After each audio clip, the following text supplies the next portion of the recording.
Assalamualaikum warahmatullahi wabarakatuh. Saya Abdul Khalik Eskom-Emkom, merupakan dosen pengampu mata kuliah website landing page di program studi Teknologi Informasi, Fakultas Sains dan Teknologi Universitas Pembangunan Pancabudi Medan. Nah, mata kuliah website landing page ini merupakan mata kuliah wajib dengan bobot 3 SKS yang ditempuh pada semester 5. Dalam mata kuliah ini, mahasiswa akan mempelajari cara membuat website dinamis dengan menggunakan berbagai bahasa pemrograman seperti PHP, HTML, CSS, dan JavaScript.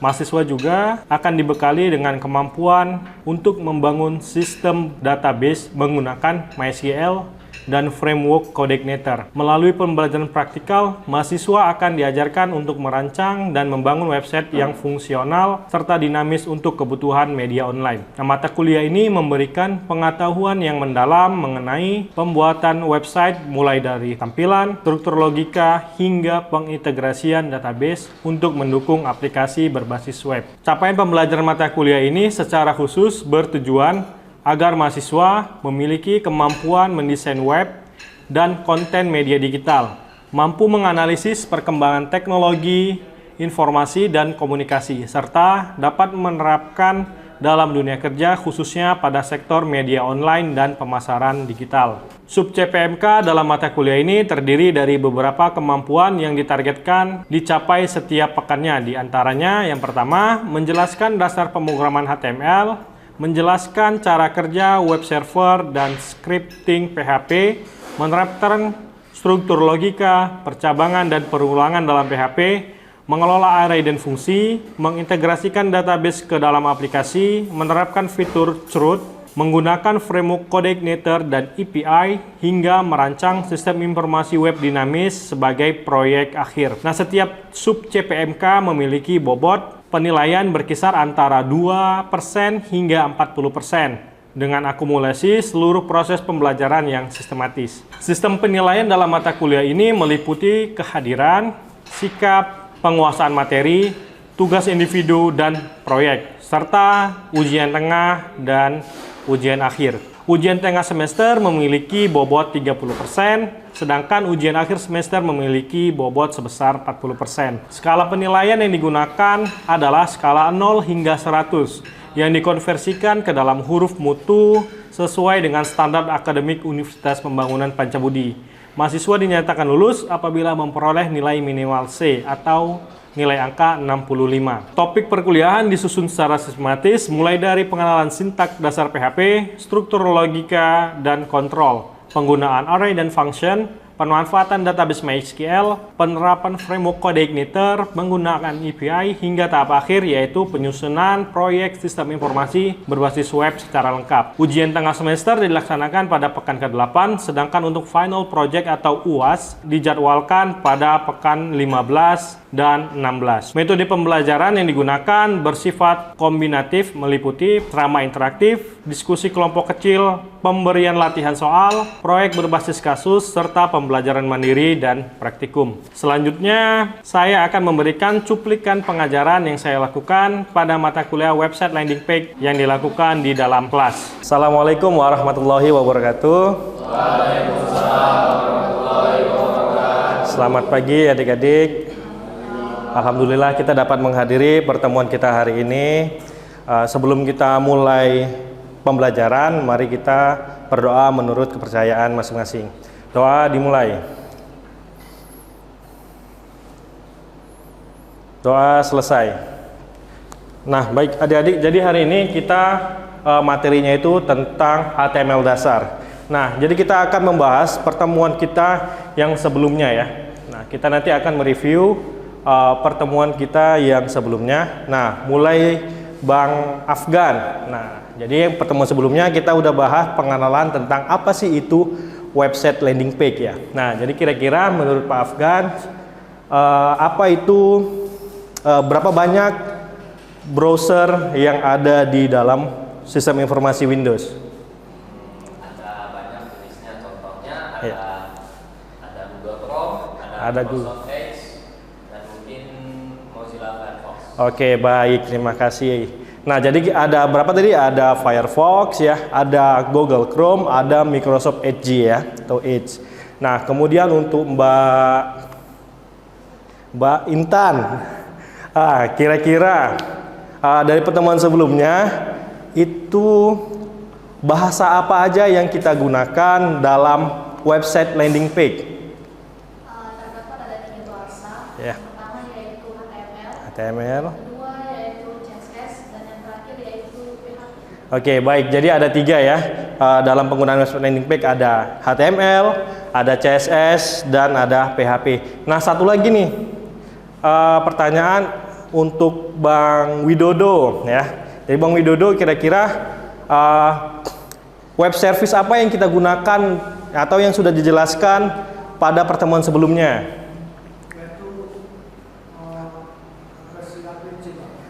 Jadi yang kita akan gunakan atau yang sudah saya jelaskan sebelumnya itu kita gunakan Apache Service ya.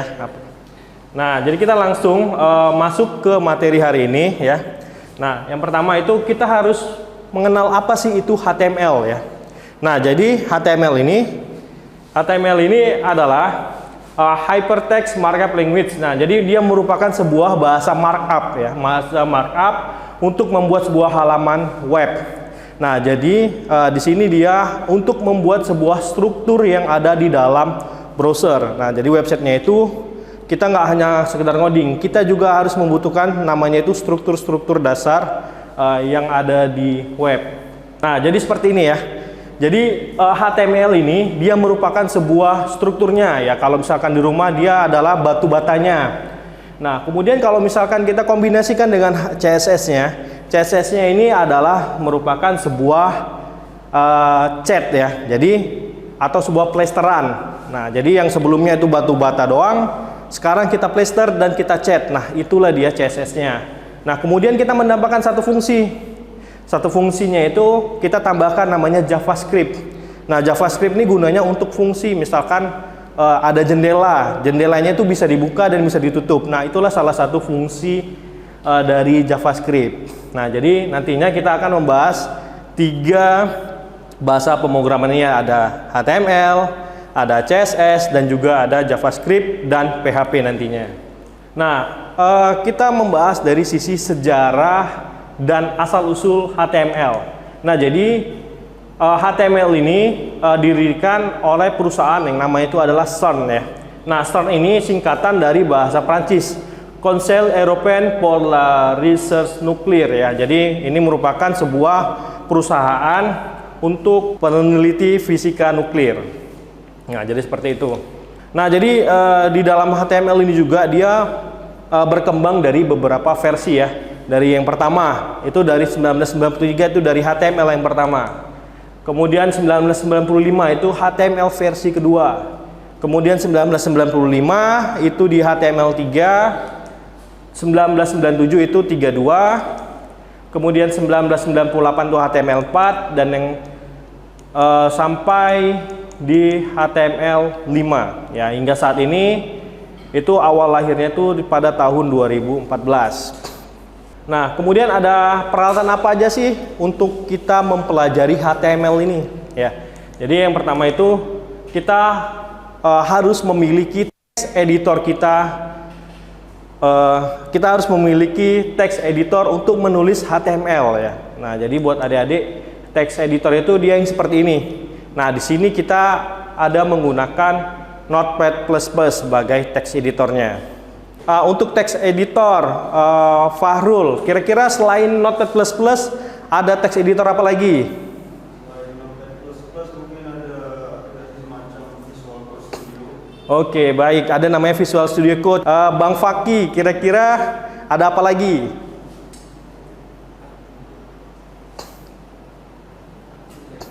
Ya, Atom ya.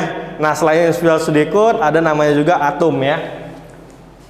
Nah, selain kita membutuhkan text editor, kita juga nantinya akan membutuhkan namanya web browser ya.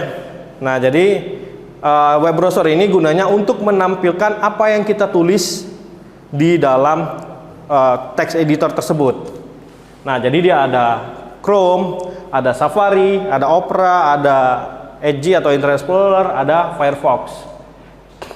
Nah, hal yang pertama kali dalam membuat sebuah HTML itu yang paling penting itu kata pembukanya atau doc type HTML. Nah, jadi dia diawali dengan buka dan tutup lancip.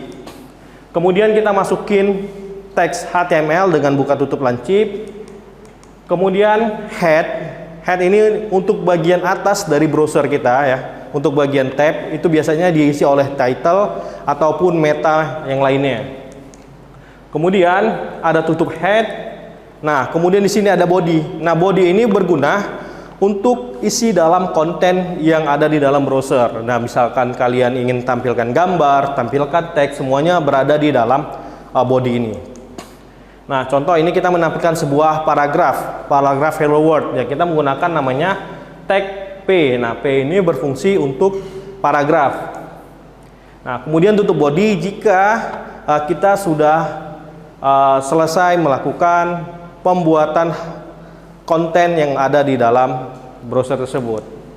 Nah, kemudian terakhir itu dia pastinya akan ditutup oleh tag HTML. Nah, jadi kalau misalkan tag yang seperti ini ada garis miringnya, itu artinya sudah merupakan tutup dari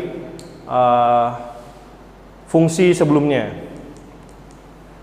Nah, kemudian kita simpan menggunakan nama helloworld.html. Nah, jadi kita namanya ini boleh bebas. Misalkan kita ingin buat apa? Pertemuan 2.html atau buat nama kita misalkan abdul.html. Nah, seperti ini contohnya salah satu bentuk filenya nantinya helloworld.html. Nah, jika kita buka file helloworld.html, nantinya kita akan menuju ke browser. Nah, di browser tadi akan menampilkan tulisan hello world ya, sesuai dari teks yang sebelumnya kita tuliskan. Oke, kemudian ada variasi nama ya untuk file HTML. Ada yang boleh kita gunakan, ada yang tidak boleh kita gunakan.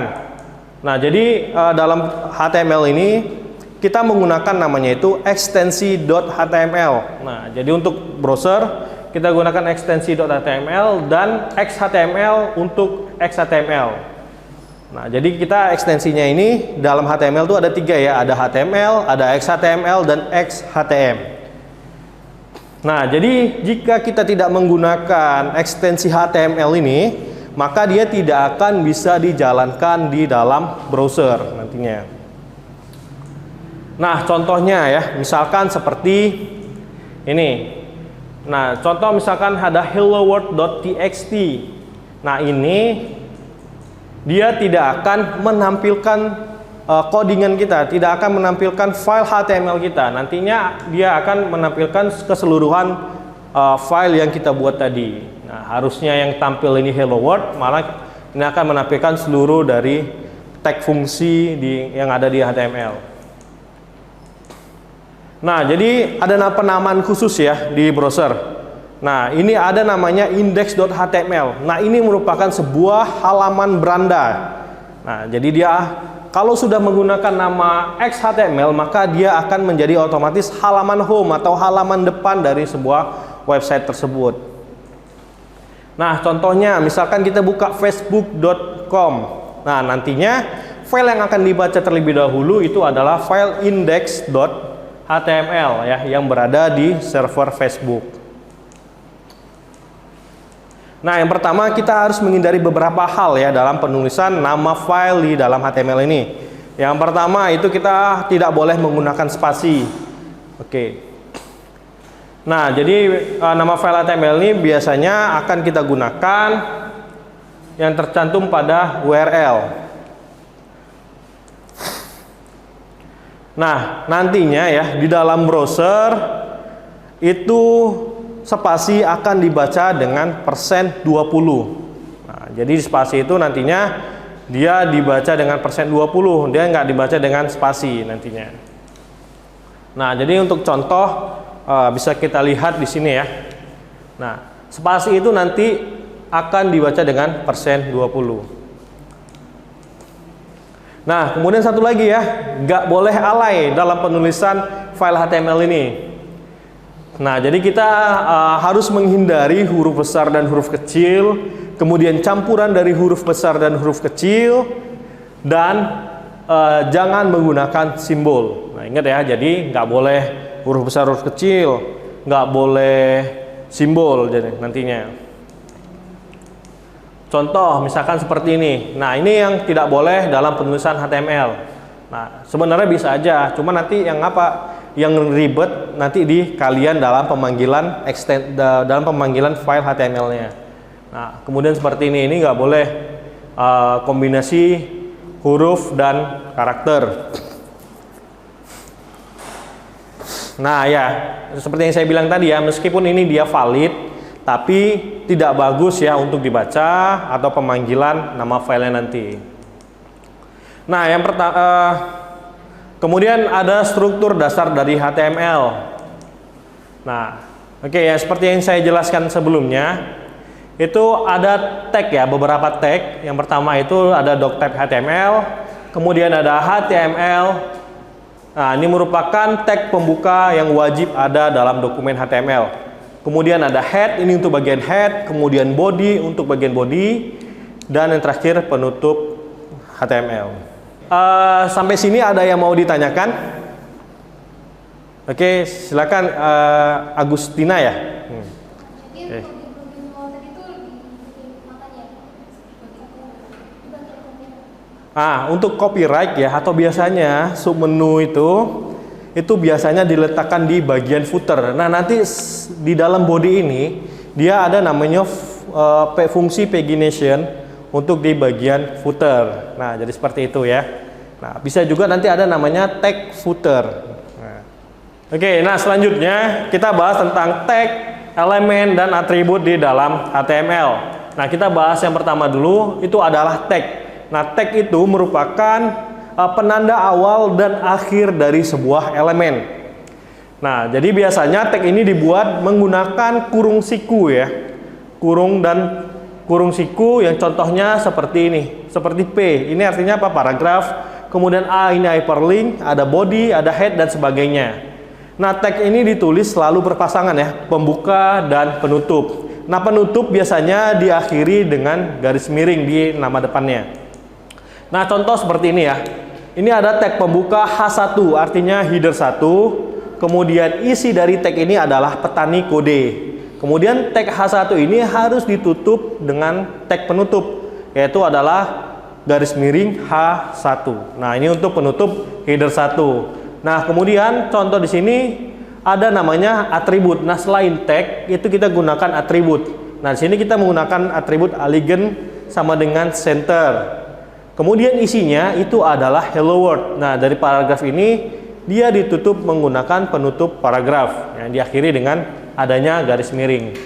Nah, beberapa fungsi tag ya, ada HTML, ada head, ada body, ada H1 sampai H6, ada paragraf dan komentar. Ya. Nah, cara penulisan tag yang benar itu daftar tag yang wajib diisi dalam HTML itu ada doctype HTML, HTML head, title, body. Nah, ini yang penting di dalam file HTML.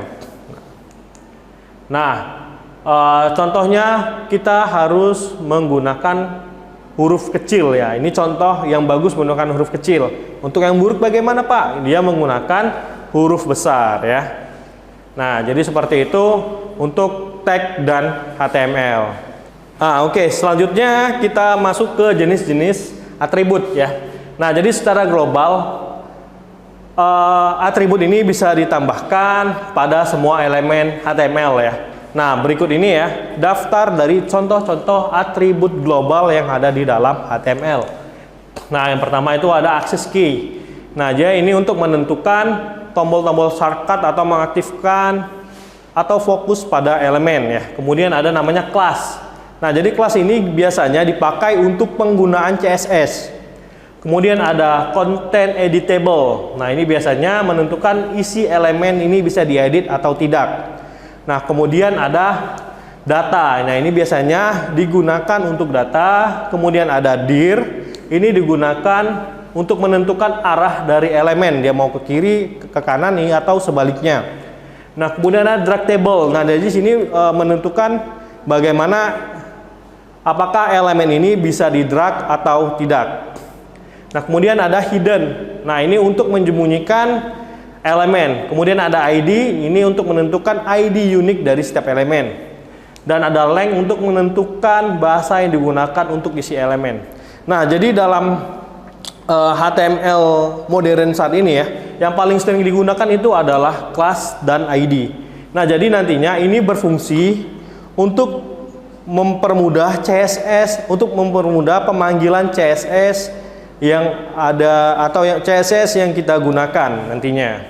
Nah, jadi biasanya CSS ini menggunakan class ataupun ID. Nah, kemudian ada spell check, style, tab index, title, dan translate. Nah, kemudian dalam atribut ada namanya itu atribut event ya. Atribut event ini atribut yang digunakan untuk menentukan aksi yang tidak akan dilakukan saat terjadi ataupun pada elemen. Nah, jadi nanti ini banyak digunakan dalam pemrograman JavaScript. Sebelum kita akhiri pertemuan ini, kira-kira ada yang mau ditanya di Bang AB ya? Di bagian tag tadi kan ada kode alignment sama center. Ya. Ganti sama kata-kata apakah tetap sama atau belum? Nah, jadi di dalam atributnya itu bisa kita gunakan selain center, ada namanya left untuk dia rata kiri. Kemudian kalau misalnya kanan, dia menggunakan right ya. Jadi dia ada 3, ada left, center, dan right. Nah, jadi seperti itu ya. Nah, jadi selain Bang AB, ada yang mau ditanyakan lagi?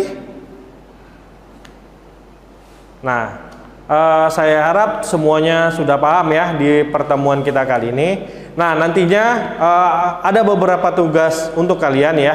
Nah, kalian buat satu teks ya, satu teks baik itu berita maupun isi dari sebagian novel ataupun puisi pun boleh gitu ya. Di dalamnya itu ada header 1, kemudian ada paragraf, dan yang terakhir ada menggunakan header yang lainnya dari 2 hingga header 6. Nah, mungkin itu saja tugas kita untuk minggu depan, dan itu juga yang akan kita review minggu ke depannya.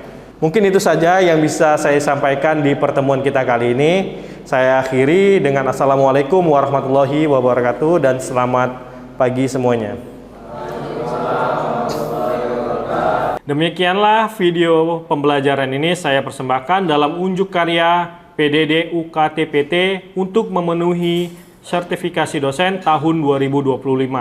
Semoga bermanfaat untuk mahasiswa dan umumnya masyarakat luas. Selamat pagi, wassalamualaikum warahmatullahi wabarakatuh.